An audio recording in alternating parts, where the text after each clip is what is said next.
asustadísima.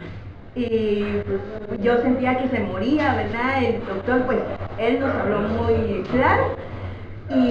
Pero cuando fue la evolución, luego nos dijeron de la operación que necesitaba. Nosotros seguimos los consejos del médico, él nos ayudó y yo creo que por la experiencia de él y como él decía, gracias a Dios, pues mire, nuestra hojita hoy está como cuando antes de que le pasara el accidente que le sucedió, ¿verdad? El descuido que tuvimos.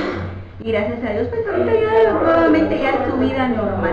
Y de veras yo le doy muchas gracias al doctor porque de veras la trajimos en buenas manos y sin recomendaciones, sino que al verla en las condiciones que ella estaba, mi hijo en el Facebook empezó a buscar y el hospital más cercano, fue.